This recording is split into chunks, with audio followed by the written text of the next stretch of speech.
അന്തരിച്ച കവയിത്രിക്ക് ആൽമരം നട്ട് സ്മൃതി കുടീരമൊരുക്കി നിർമ്മാണ വിദഗ്ധൻ ജി ശങ്കർ.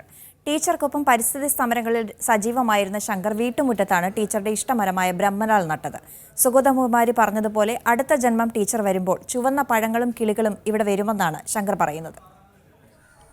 പ്രകൃതി ഒരുക്കിയ തന്റെ വിസ്തൃതമായ മുറ്റത്ത് തന്നെ സുഗതകുമാരി ഒസ്യത്തിൽ പറയും പ്രകാരം സുഹൃത്ത് ശങ്കർ ഓർമ്മക്കൂടൊരുക്കി. വീട്ടിലെ കൃഷ്ണനാലിനും പേരാലിനും അരയാലിനും സമീപം പരിസ്ഥിതിയെ പ്രണയിച്ചു മരിച്ച കവയത്രിക്ക് സ്മാരകമായി ബ്രഹ്മനാൽ നട്ടു. എൻ്റെ ഓർമ്മയ്ക്കായി ഒരു ആൽമരം നടുക. അവിടെ വെയിലും മഴയും ഒക്കെ ഈ തളിർത്ത് പന്തലിക്കുമ്പോൾ ഒരു പക്ഷേ ഞാൻ പാടുപെടുവാനായിട്ട് ടീച്ചർ തിരിച്ചു വരുമെന്ന്.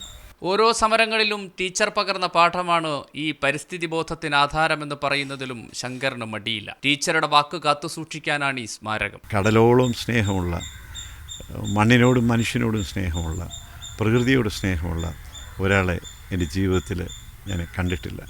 ടീച്ചർ ഞങ്ങൾക്ക് പകർന്നു തന്നിട്ടുള്ള ഊർജം എത്ര വലുതാണെന്ന് ഒരുപക്ഷെ ടീച്ചർ മറയുമ്പോഴാണ് നമ്മൾ ഓർത്തെടുക്കുന്നത്.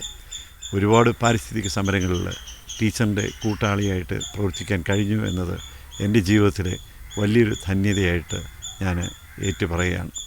അടുത്ത ജന്മത്തിൽ ടീച്ചർ വരുമ്പോൾ തന്നെ കണ്ടില്ലെങ്കിലും ഈ മരം കാത്തിരിക്കുമെന്ന് ടീച്ചറുടെ സമരസഹകാരി പറയുന്നു. ഷിബു ചെടിച്ചേരിക്കൊപ്പം യു ഷൈജു, മീഡിയ 1, തിരുവനന്തപുരം.